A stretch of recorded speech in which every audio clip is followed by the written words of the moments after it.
Hello students, उम्मीद है कि आप अच्छे होंगे और अपनी पढ़ाई के साथ में अपने सेहत का भी ध्यान रखे हुए होंगे। हम आज बात करेंगे क्लास 11th का चैप्टर 5 कॉम्प्लेक्स नंबर, यानी एक और तरीके का नंबर पढ़ेंगे एंड क्वाड्रेटिक इक्वेशन। मतलब क्वाड्रेटिक इक्वेशन क्लास 10th में भी थी, तो यहाँ इसके साथ में उसको क्यों जोड़ा गया है, पहले तो बात हम कुछ इस पर करेंगे, ठीक है। अगर आपने मेरा चैनल नहीं सब्सक्राइब कर रखा है तो चैनल को सब्सक्राइब ज़रूर कर लें, ताकि मैं जो है मोटिवेट हूँ, अच्छे अच्छे कमेंट करें, वीडियो पसंद आए तो लाइक करें। कोई अगर सजेशन देना हो तो चैट बॉक्स में जा सकते हैं, कमेंट कर सकते हैं आप उस पर। तो हम बताते हैं आपको ये क्लास 11th का चैप्टर 5। देखो बेटा, हम हमेशा ये बात कहते हैं कि जो भी चैप्टर का नाम दे रखा है उस नाम में बहुत कुछ छिपा रहता है हमेशा। यहाँ क्या लिखा कि कॉम्प्लेक्स नंबर, तो हम अभी तक क्या पढ़े कि नेचुरल नंबर पढ़े, होल नंबर पढ़े, इंटीजर्स पढ़े, रेशनल नंबर्स पढ़े, इरेशनल नंबर्स पढ़े, रियल नंबर्स पढ़े, ठीक है। तो अब एक और टाइप का नंबर हमारे सामने है, लेकिन उसके साथ मिला हुआ क्या कि क्वाड्रेटिक इक्वेशन। तो इसका मतलब ये है कि इसका और इसका आपस में कोई तो रिलेशन हो गई, जिसकी वजह से इन दोनों को एक ही जगह कंबाइंड किया गया। तो हम थोड़ा सा पीछे चलते हैं क्लास 10th की तरफ, और क्लास 10th में चैप्टर था क्वाड्रेटिक इक्वेशन। तो हमने क्वाड्रेटिक इक्वेशन जो हमारी स्टैंडर्ड फॉर्म होती थी कि ax का स्क्वायर प्लस bx प्लस का c is equal to 0 where a is not equal to 0, ठीक है। ये तो स्टैंडर्ड फॉर्म हुआ करती थी क्वाड्रेटिक इक्वेशन की। वहाँ पर हम क्या करते थे कि इसको फैक्टराइजेशन मेथड यूज लगाते थे। अल्फा और बीटा दो जीरो हो जाते थे, यानी एक्स की यानी दो वैल्यूज आती थी। एक फार्मूला हमारे पास हुआ करता था जिसको हम कहते थे श्रीधराचार्य मेथड, ठीक है। कुछ में अगर मिडिल टर्म स्प्लिटिंग नहीं लगती थी तो हम क्या करते थे, कुछ फार्मूले में वैल्यू डाल देते थे और दो जीरोज आ जाते थे। वो दोनों जीरोज किसके फॉर्म में आया करते थे, अगर मिडिल टर्म स्प्लिटिंग से नहीं होते थे, रूट के फॉर्म में आते थे, ठीक है। तो वो हमारा क्या था कि फार्मूला कि x की जो वैल्यूज हुआ करती थी कि वो minus B plus minus bracket के अंदर B square minus 4ac divided by 2। यहाँ पर देखो, जब भी हमने nature of roots class 10th में पढ़ा था तो टीचर हमें क्या बताया करता था कि नेचर ऑफ रूट्स के लिए डिस्क्रिमिनेंट लेता था, यानी डी लेता था। डी बराबर होता था बी स्क्वायर माइनस 4ac के, इसी के तो इक्वल हुआ करता था। तो नेचर ऑफ रूट में तीन कंडीशन हुआ करती थी कि पहली कंडीशन क्या हुआ करती थी कि real and unequal roots, real and unequal roots, equal roots, ठीक है। इस पे क्या होता था कि डी की वैल्यू 0 से हमेशा बड़ी आया करती थी। अगर डी की वैल्यू 0 से बड़ी होती थी तो क्या था कि roots will be real and distinct root हुआ करते थे। दूसरी कंडीशन हमारी क्या हुआ करती थी कि रियल और इक्वल होते थे, रियल एंड इक्वल, ठीक है। उसमें कंडीशन क्या होती थी कि डी इज इक्वल टू 0।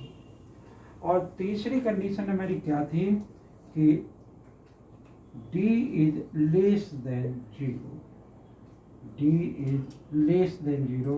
तो इसको वो कहता था कि इमेजिनरी रूट हुआ करते हैं and roots can not be exist. ये तो कहानी थी वहाँ तक।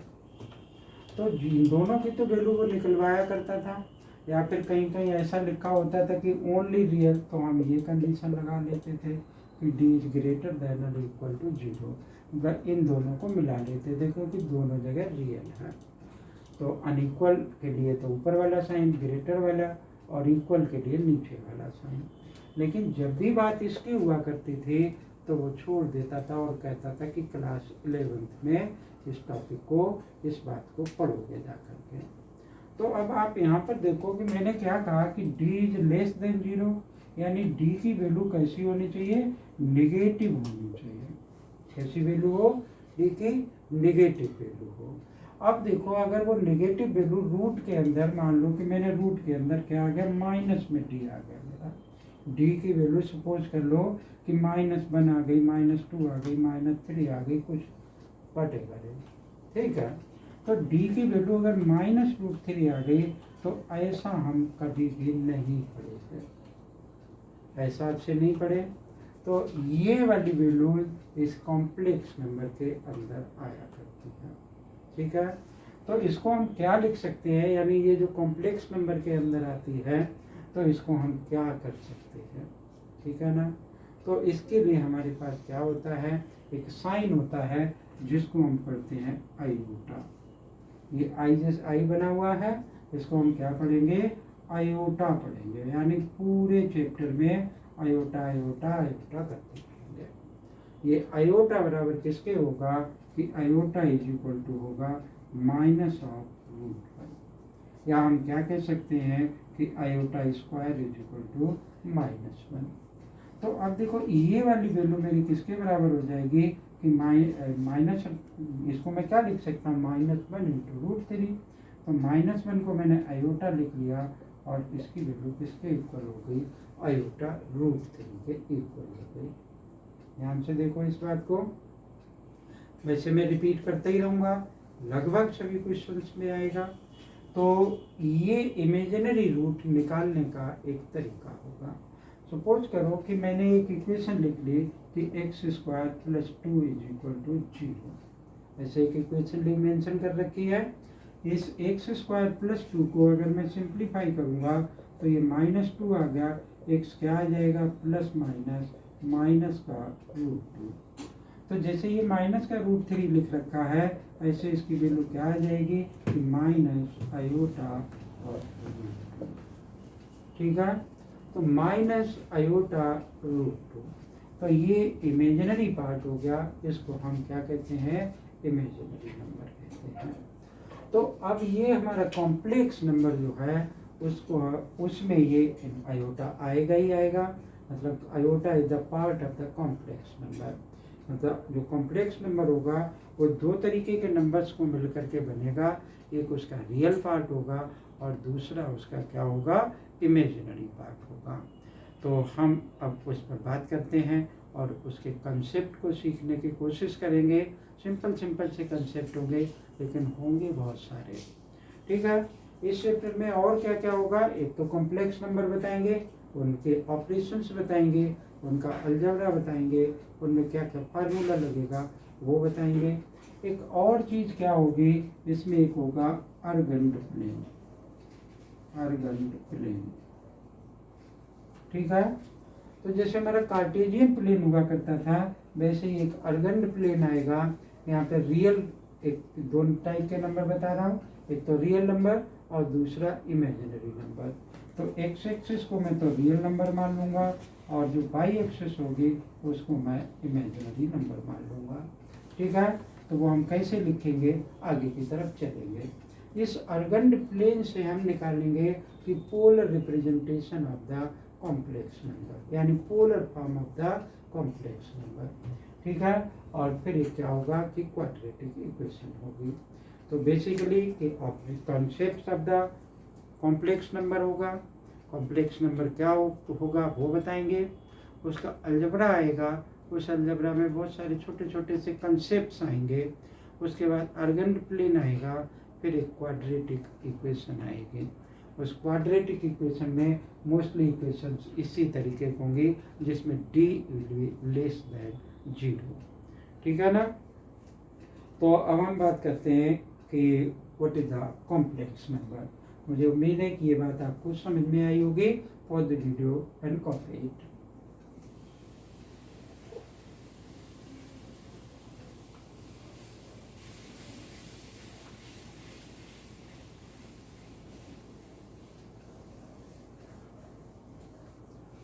तो हम लिखते हैं कि कॉम्प्लेक्स नंबर, ठीक है। और फिर जब क्वाड्रेटिक इक्वेशन इसकी 5.3 एक्सरसाइज होगी वहाँ पर उसके बारे में बताएंगे।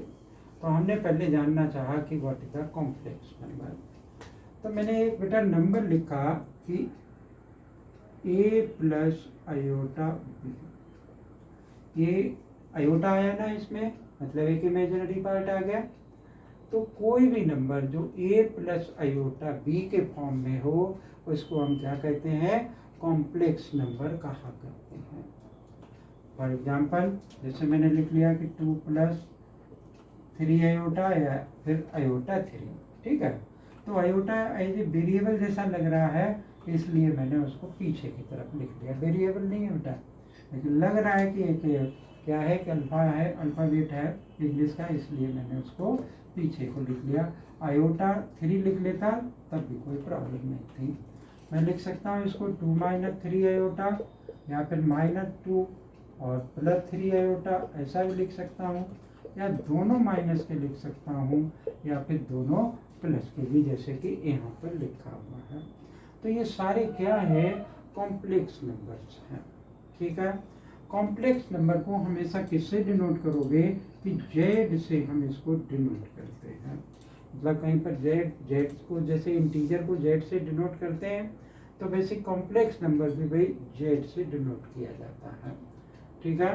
तो Z is equal to iota B is a complex number. क्या है, एक कॉम्प्लेक्स नंबर है। इसमें क्या है कि ये वाला जो पार्ट है वो रियल पार्ट है और ये वाला जो पार्ट है वो कैसा है, हमारा इमेजिनरी पार्ट है। यानी ये रियल पार्ट है और ये इसका एक इमेजिनरी पार्ट है। मतलब 2 एक रियल है और 3 आयोटा एक इमेजिनरी है। इसी तरीके से इसमें भी है, ठीक है ना। तो और इसको मैं किससे डिनोट करता हूँ, जेड से डिनोट कर सकता हूँ। इस पार्ट को मैं और रिप्रेजेंट करने के लिए क्या लिखूंगा कि रियल जेड, REZ। इसका मतलब क्या हो गया, ए के बराबर ये हो गया। इमेजिनरी अगर तो इमेजिनरी जेड, ये किसके बराबर हो गया, आयोटा बी के बराबर हो गया, ठीक है। तो ये इसका रियल 2 हो गया, इमेजिनरी पार्ट 3 आयोटा हो गया, -3 आयोटा हो गया, प्लस का 3 आयोटा हो गया और माइनस का 3 आयोटा इस केस में हो गया। इसका रियल पार्ट 2 हो गया, इसका भी 2 हो गया, -2 हो गया और -2 हो गया, ठीक है। तो इसको हम क्या कहते हैं कि कॉम्प्लेक्स नंबर। हम ये जैसे a प्लस आयोटा भी लिखा, ऐसा भी लिख सकते हैं ax प्लस आयोटा बाई। कुछ बुक में इस तरीके से रिप्रेजेंट होगा और कुछ बुक में इससे x प्लस आयोटा बाई से रिप्रेजेंट होगा। हमारी NCERT बुक मेनली क्या करती है कि a प्लस आयोटा बी पर कंसंट्रेट किया करते हैं। हम ऐसा भी लिखेंगे, कहीं न कहीं लिख लेंगे, भूल जाएंगे तो कभी ये लिख लेंगे कभी ये लिख लेंगे, ठीक है। तो लेकिन both are the complex numbers, ठीक है। तो पहली बात तो ये कि कॉम्प्लेक्स नंबर क्या होता है, एक ऐसा नंबर जिसमें रियल और इमेजिनरी 2 पार्ट हुआ करते हैं, उसको हम क्या कहते हैं, कॉम्प्लेक्स नंबर कहा करते हैं, ठीक है। अब आगे की बात कि ये जो कॉम्प्लेक्स नंबर है, 2 कॉम्प्लेक्स नंबर इक्वल कब हुआ करते हैं। तो लिखते हैं भाई कि 2 कॉम्प्लेक्स नंबर कब इक्वल होंगे। अगर 2 कॉम्प्लेक्स नंबर इक्वल होंगे कि अगर मान लो कि मेरे पास Z1 and Z2 are 2 complex numbers, Z1 और Z2 हमारे पास क्या है कि 2 कॉम्प्लेक्स नंबर्स हैं। अगर मैंने कंडीशन लिख ली कि Z1 is equal to Z2 और Z1 बराबर मैंने लिखा कि 2 + 3 आयोटा, ठीक है। और Z2 इज इक्वल टू लिखा है कि x प्लस आयोटा पाई। तो इसका मतलब क्या हो गया कि 2 + 3 iota is equal to x plus iota pi के इक्वल होगा।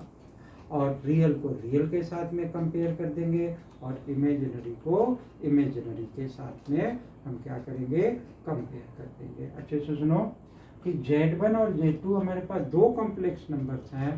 कंडीशन मुझे दे रखी है कि Z1 बराबर Z2 के है, तो और Z1 बराबर ये है, Z2 इज इक्वल टू ये, then find the value of x and y। तो Z1 और Z2 जब बराबर दे रखे हैं तो ये इसके इक्वल हो जाएगा, मैंने दोनों को इक्वल रख दिया। इसका मतलब क्या हो गया कि एक रियल को रियल के साथ में कंपेयर करोगे और इमेजिनरी को इमेजिनरी के साथ में कंपेयर करोगे तो x = 2 हो जाएगा और y = हमारा क्या हो जाएगा 3 के इक्वल हो जाएगा। ठीक है, तो मालूम पड़ गया होगा कि जो रियल पार्ट और इक्वल कॉम्प्लेक्स नंबर क्या हुआ करते हैं। अब आया हमारा कि algebra of the complex number. तो क्योंकि छोटी छोटी बहुत सारी टर्म्स हैं तो थोड़ी सी बताएंगे, आज धीरे धीरे बताएंगे अलग अलग वीडियो में, ताकि आपको क्लियर होती रहे और आप इनको अच्छे से समझते रहें। यहाँ मैंने लिखा कि अलजेब्रा ऑफ कॉम्प्लेक्स नंबर। ठीक है, सबसे पहला काम ये है कि हमने लिखा कि हमारे पास Z1 और Z2 Z3 भी लिख सकते हैं, R3 कॉम्प्लेक्स नंबर्स, या फिर जहाँ पर 2 की रिक्वायरमेंट होगी वहाँ पर तो हम 2 कॉम्प्लेक्स नंबर लिखेंगे, जहाँ पर 3 की रिक्वायरमेंट होगी तो वहाँ पर हम 3 कॉम्प्लेक्स नंबर लिख लेंगे।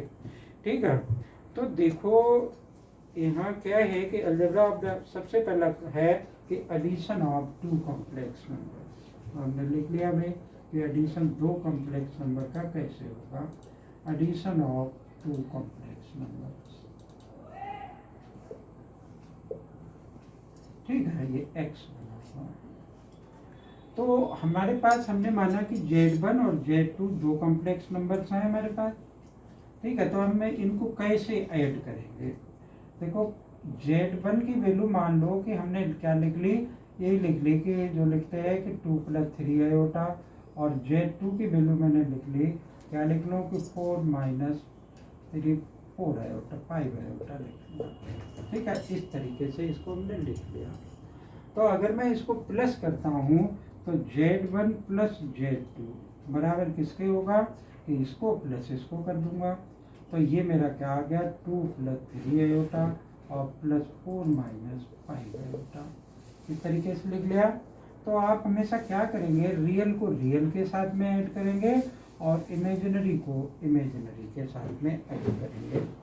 तो रियल 2 + 4 कितना हो गया 6, और ये प्लस का 3 आयोटा और ये माइनस के 5 आयोटा, तो न्यूमेरिकल वैल्यू है 3 और 5, माइनस के हो गया ये 2 आयोटा के बराबर आ गया। तो इन दोनों का सम किसके इक्वल हो जाएगा, 6 - 2 आयोटा के इक्वल आ जाएगा। अब जब भी हम प्रॉपर्टीज पढ़ते हैं, अलजेब्रा पढ़ते हैं, एडिशन का, मल्टीप्लिकेशन का, डिवीजन का, व्हाटएवर है, तो क्या होता है सबसे पहले क्लोजर प्रॉपर्टी आया करती है। कौन सी आती है, क्लोजर प्रॉपर्टी। जैसे दो हमने नेचुरल नंबर को प्लस किया तो हमेशा नेचुरल नंबर आते हैं, दो किसको प्लस करें हम, होल नंबर को प्लस किया तो 2 होल नंबर्स आते हैं। तो इस तरीके से सबकी अलग अलग प्रॉपर्टीज हुआ करती हैं। तो वैसे ही कॉम्प्लेक्स नंबर की कुछ प्रॉपर्टीज हैं, तो जिसमें पहली प्रॉपर्टी क्या है, क्लोजर प्रॉपर्टी है। ठीक है, तो क्लोजर प्रॉपर्टी में क्या होगा कि अगर 2 कॉम्प्लेक्स नंबर को आप प्लस करोगे तो जो कॉम्प्लेक्स नंबर निकल करके आएगा वो भी क्या होगा, एक कॉम्प्लेक्स नंबर ही होगा।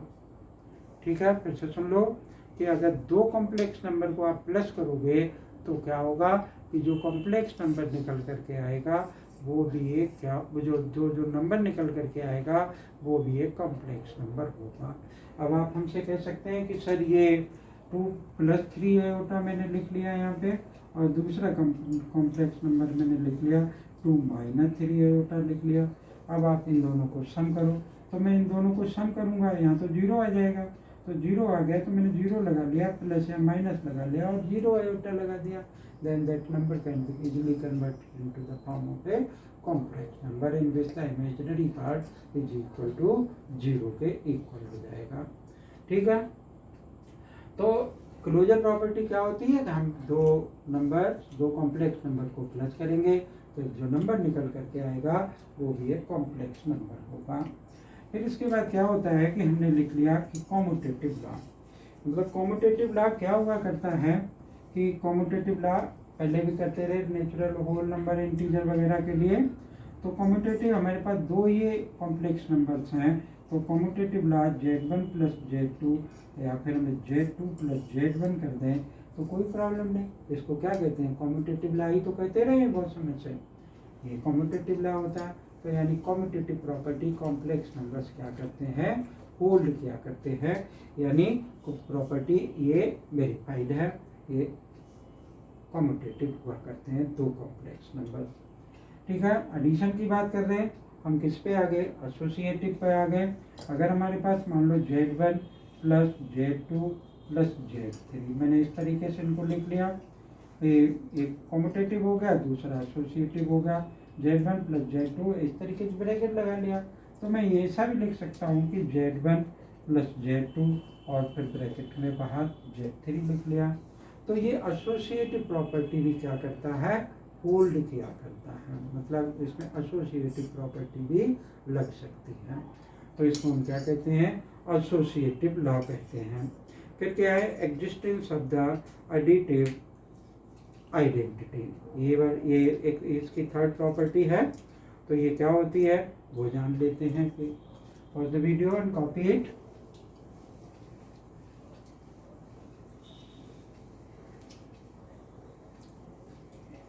एग्जिस्टेंस ऑफ एडिटिव आइडेंटिटी हमारी क्या हुआ करती है कि जैसे Z एक कम्प्लेक्स नंबर है और उसमें हमने 0 प्लस कर दिया, तो इस पर क्या फर्क पड़ेगा, कोई फर्क नहीं पड़ेगा। ये तो Z आ गया और बराबर Z आ गया, ठीक है, 1 प्लस 0 या 0 प्लस 1 एक ही तो बात हुई।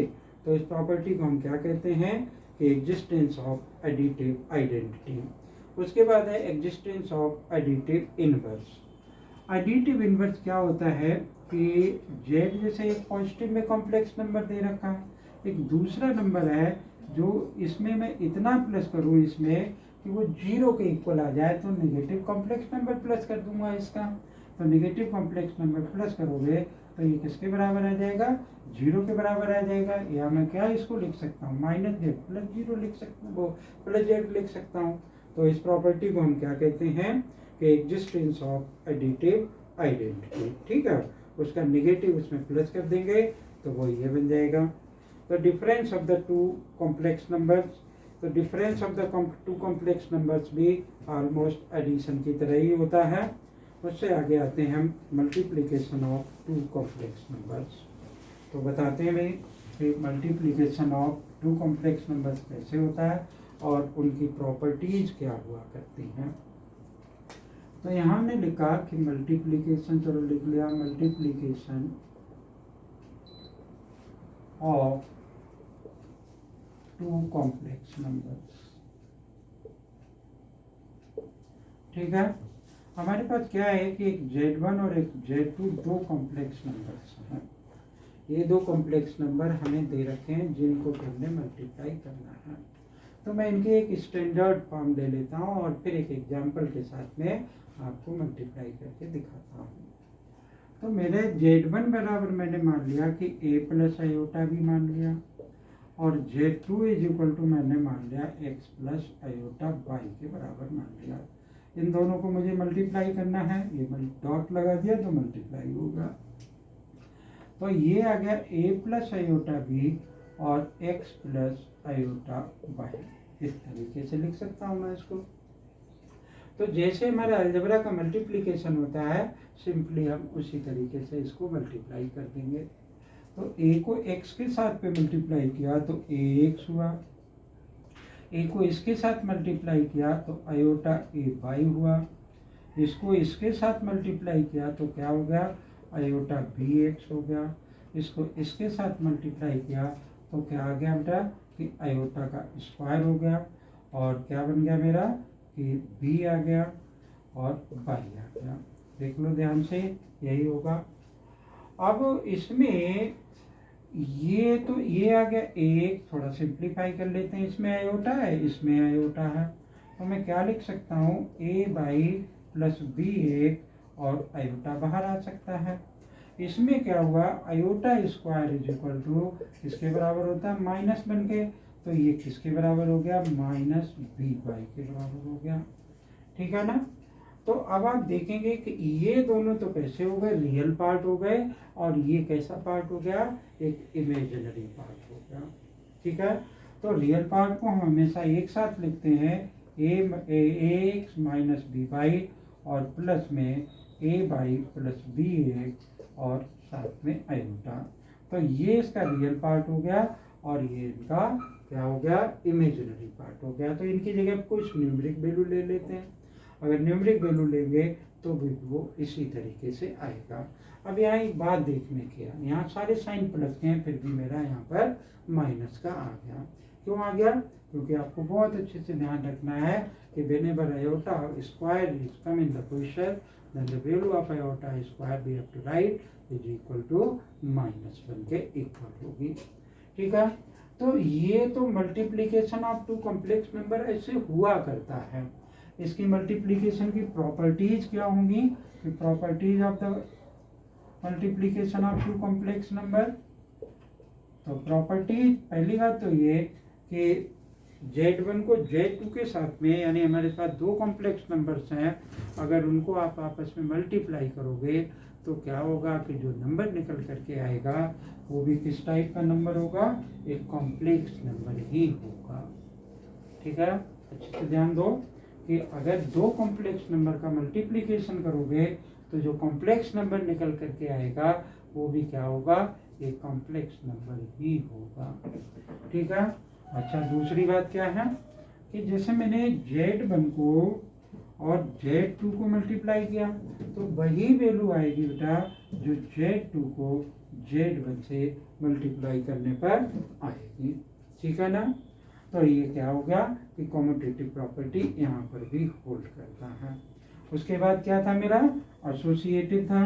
तो Z1, Z2 और Z3 मेरे पास इस तरीके से तीन कॉम्प्लेक्स नंबर्स हैं। तो इनको भी अगर मैं मल्टीप्लाई करूं तो मैं Z1 डॉट Z2 और डॉट Z3 भी लिख सकता हूं। तो दोनों केसेस में क्या होगा? रिजल्ट विल बी सेम आएगा, एक जैसा रिजल्ट आएगा। तो इसका मतलब कि the product of three complex number is associative होगा। ठीक है। उसके बाद क्या होगा कि एग्जिस्टेंस ऑफ मल्टीप्लिकेटिव आइडेंटिटी। मतलब क्या हुआ कि किसी भी कॉम्प्लेक्स नंबर को अगर 1 से मल्टीप्लाई कर दोगे आप तो वही कॉम्प्लेक्स नंबर निकल करके सामने आ जाएगा, यानी ठीक है। और फिर उसके बाद एक क्या है कि एग्जिस्टेंस ऑफ मल्टीप्लिकेटिव इनवर्स। इसको हम थोड़ा सा समझते हैं कि मल्टीप्लिकेटिव इनवर्स क्या होगा इसका।